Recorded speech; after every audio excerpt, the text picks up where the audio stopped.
Tere tulemast Musta kassitaro lugemisse Veevalajad. Siin on lugemine teile nädalaks 29. detsember kuni 4. jaanuar. Ma olen teile siia valmis pannud 7 kaarti. Ja vaatame, mis siis kaartidel teile selleks nädalaks öelda on. No see nädal algab kohe siin tornikaardiga ja torn tähendab muutust. Torn tähendab muutust ja kui ma nüüd edasisi kaarte vaatan, siis see muutus on teil karjäärialane. Need kaardid räägivad seda, et teil tuleks tegeleda sellega, millega te ammu olete plaaninud tegeleda ja mida te kõige paremini oskate.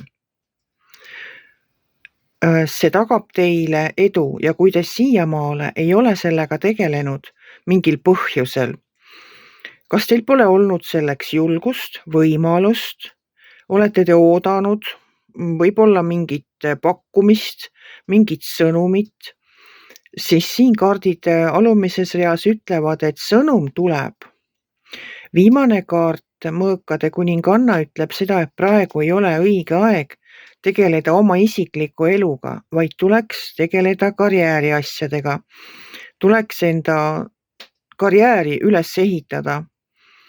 Ja seal ülemises reas on ülempreestrinna, kes ütleb seda, et teil on vastused kõik juba tegelikult enda sees olemas, kuigi te võib-olla ei näe seda nii selgelt, et kuidas siis täpselt oma seda karjäärimuutust või pööret teha.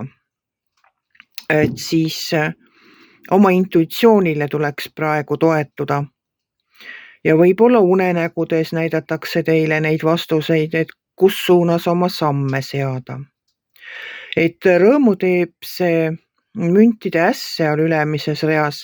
Müntide äss on külluse kaart selles mõttes, et karjäärialaselt ja materiaalselt on kõik nagu väga hästi. Kui te seate oma sammud niimoodi, nagu te olete mõelnud ja teete seda, mida te armastate, teete seda pühendumisega, siis te võite olla julge ja astuda need sammud, mida te astuma peate. Et eks siis aastavahetus toob meilegi muutust, ju siis uuel aastal on vast veevalajatele sellised karjäärimuutused ees. Aga ma olen lisaks nendele kaartidele võtnud teile ühe kaardiga enda inglitaro kaardipakist ja vaatame, milline kaart siis selleks nädalaks teile sealt tuli.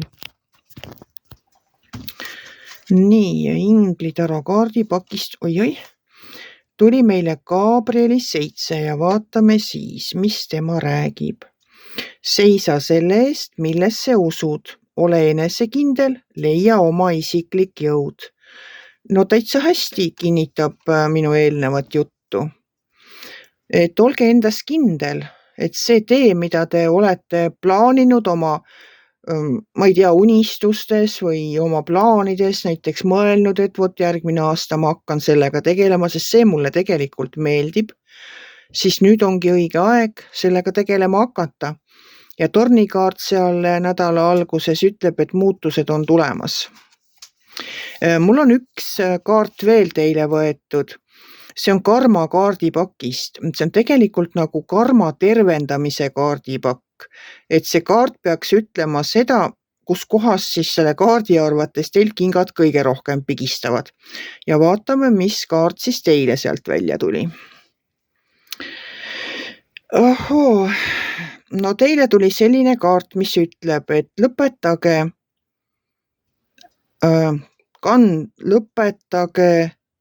koorma kandmine, selle koorma, mis ei kuulu teile.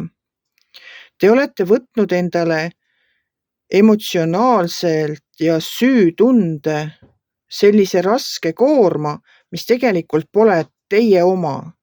Et andke see tagasi, pange maha ja olge vaba.